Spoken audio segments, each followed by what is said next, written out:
네, 시장의 흐름을 꿰뚫는 핵심 바로 왜라는 질문입니다. 종목에는 이유 없는 상승도 하락도 없습니다. 냉철한 분석과 집요한 질문으로 시장의 본질을 파헤칩니다. 숫자 너머의 진짜 흐름을 지금부터 짚어봅니다. 궁금한 종목 Y 오늘 함께할 분들 소개합니다. ES플래닛 허반석 수석팀장, 오리돌링스 권영우 대표 나왔습니다. 어서 오세요. 안녕하세요. 네, 반갑습니다. 시장 분위기가 좋아지고 있어요. 자, 오늘 여기서 우리는 어떤 섹터를 눈여겨봐야 될까요? 바로 첫 번째 주제를 통해서 확인해 보겠습니다. 첫 번째 주제 열어주시죠. 말씀드린 대로 2차 전지 얘기를 바로 한번 해보겠습니다. 오늘 에코프로비엠 어닝 서프라이즈 보여줬습니다. ESS 그리고 양극재에서 판매가 증대한 결과라고 합니다. 자, 근데 요새 2차 전지 분위기 좀 묘해졌다라고 생각을 하실 것 같습니다. 7월 한 달 동안 LG 에너지 솔루션을 중심이 되어서 우상향하는 종목들이 좀 나타나기 시작했고요. 오늘 에코프로비엠의 실적은 앞으로 이제 단기로 노려볼 만하다라는 평가까지 좀 나온 상태입니다.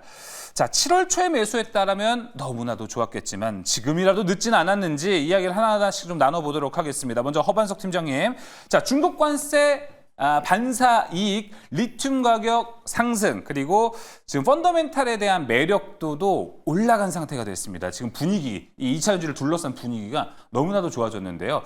허반석 팀장님 보셨을 때 지금 이 기류, 바뀌는 기류 좀 뭔가 느껴지시는 겁니까? 아니면은 혹은 아직은 멀었다 이렇게 좀 보십니까?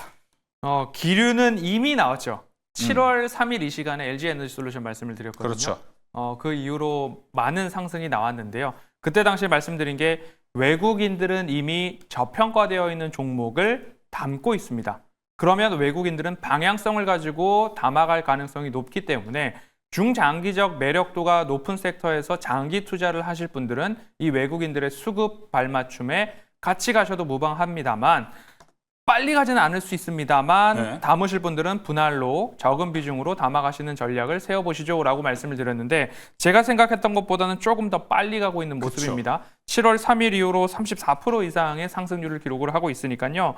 이 부분들을 봤을 때 지금에라도 2차 전지를 타야 되는가라고 하시는 분들은 수급 마찬가지로 보시면서 조정 시에 같이 가셔야 된다라고 말씀을 드리면서요. 원자재 리튬 가격이 반등을 하고 있는데요. 6월 초 톤당 6만 200위안에서 지금 8월 초 톤당 7만 1000위안까지 가격이 반등을 했습니다. 거기다가 더해서 미국의 대중 그라파이트라고 한다면 흑연이라고 생각을 하시고요. 고율 관세 이슈, 미국과 중국 사이에 관세 영향들이 많이 나타나고 있는 상황 속에서 여기에 대한 반사 이익과 저밸류 이런 심리적인 기대감까지 더해지면서 2차 전지 관련된 종목들이 다 올라가고 있고 금리 인하 기대감이 이제 주말을 보내면서 미국의 경기 침체, 고용 둔화 이 염려 때문에 증시가 잠깐 출렁이는가 하다가 갑자기 주말을 바뀌면서 고용이 안 좋아? 그럼 경기를 살려야지. 그럼 금리 인하해야지. 이런 그렇죠. 이런 논리로 바로 바뀌면서 결국에는 기술주 중심의 쏠림이 나왔고 여기에 따라서 우리나라도 2차 전지, 반도체 등등의 소외주들도 같이 올라가는 모습들이 나타났습니다.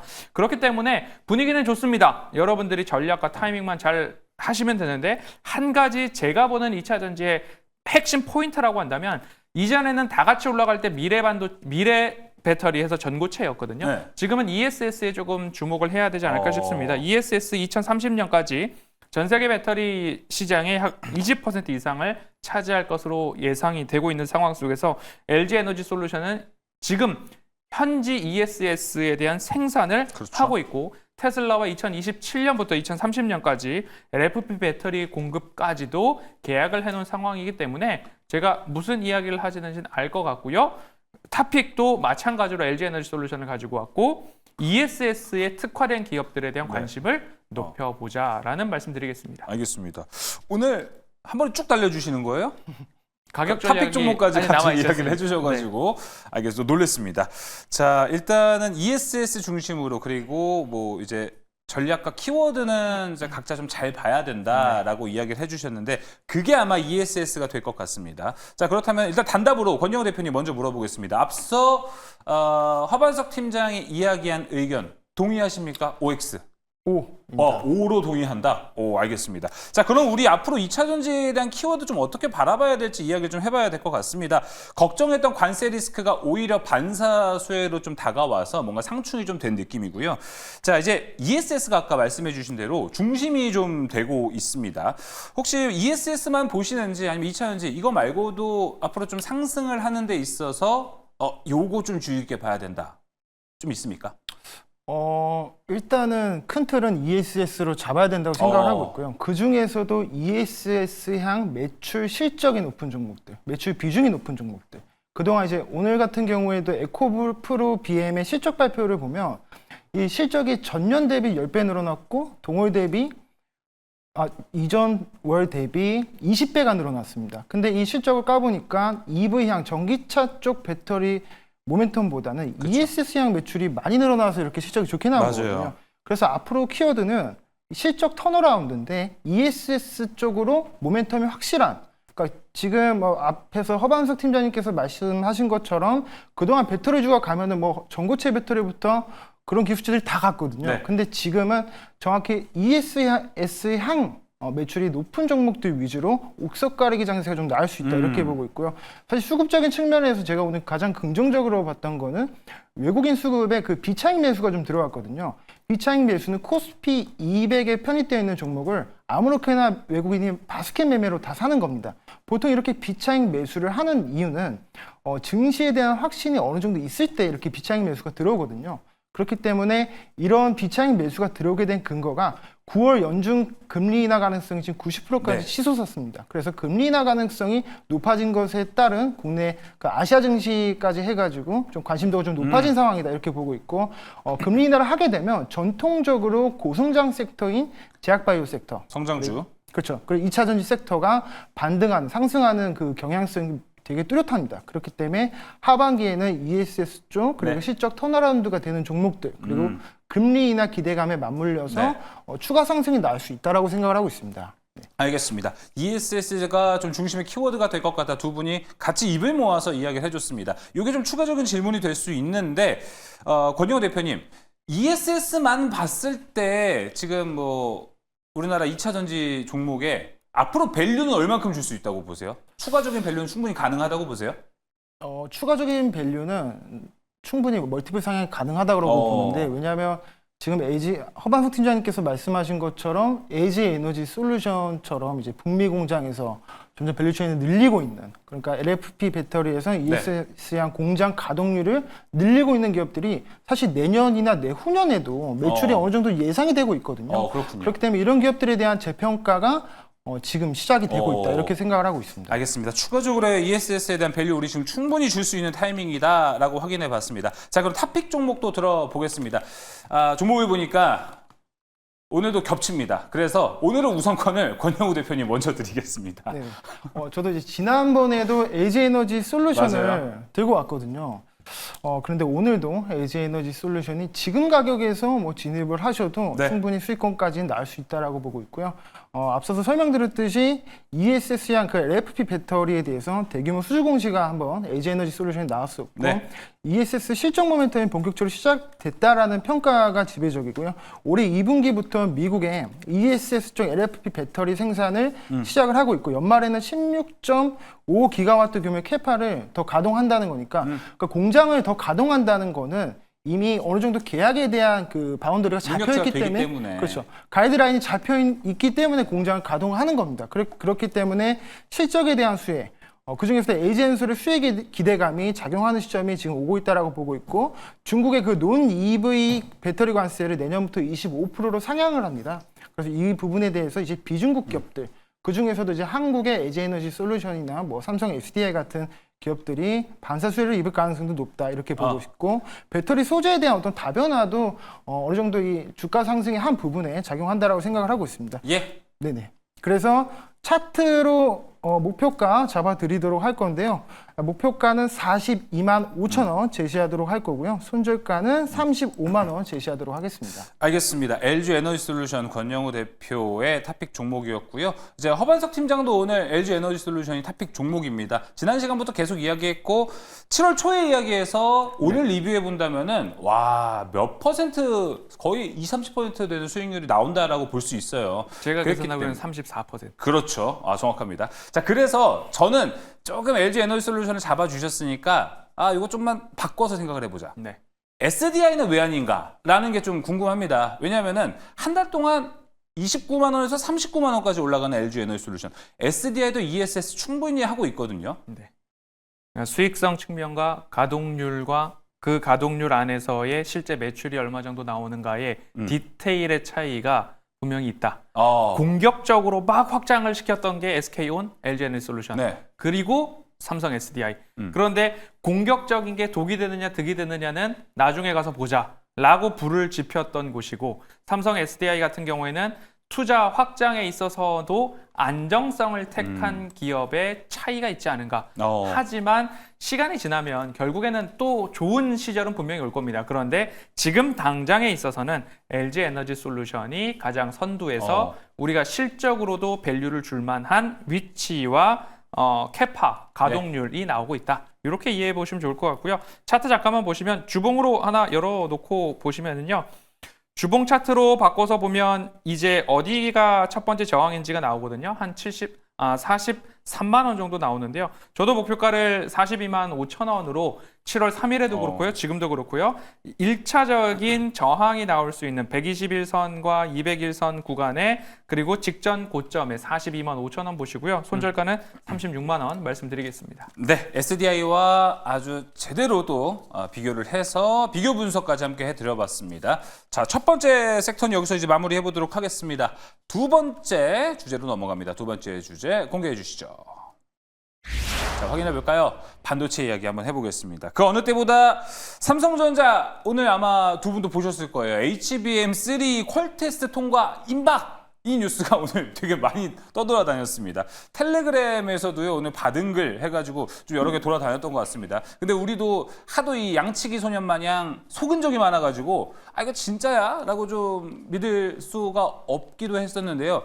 근데 뭔가 좀 믿을 법한 소스가 나왔습니다. 바로 동시에 하이닉스가 엔비디아양 HBM4 가격을 인상시키겠다라고 하는 건데요. 자, 이게 지금 삼성전자까지 앞으로 HBM3E를 엔비디아에 납품을 한다라고 가정을 하면은 HBM3E의 가격은 아무래도 많이 떨어질 겁니다. 마이크론도 같이 공급을 하고 있으니까요. 그러다 보니까 지금 초격차 선두를 지키고 있는 SK 하이닉스 입장에서는 지금 수익을 뽑을 수 있을 때 제대로 뽑아야 된다. HBM4 가격을 올린다라는 이 이야기가 오히려 삼성전자의 퀄테스트 통과에 대한 가능성을 좀 높여주고 있는 걸 반증하기도 합니다. 자, 삼성전자의 맹추격도 기대가 될 것 같고요. HBM 시장의 프리미엄이 어디까지 왔나 부분도 좀 궁금하실 것 같습니다. 자, 이 부분 이야기 한번 나눠볼게요. 자, 그러면 허반석 팀장님. 네. 오늘 하이닉스가 이제 앞으로 HBM4를 가격을 인상할 수도 있다라는 이야기들이 많이 좀 오고 갔습니다. 어떻게 좀 보세요? 마이크론, 삼성전자, 하이닉스, 이 HBM 삼국지가 좀 열린 것 같은데 좀 어떻게 보십니까 앞으로? 결론적으로 말씀을 드리자면 2026년 어느 순간까지는 SK 하이닉스의 독주가 이어질 것이다 라고 보고 있습니다.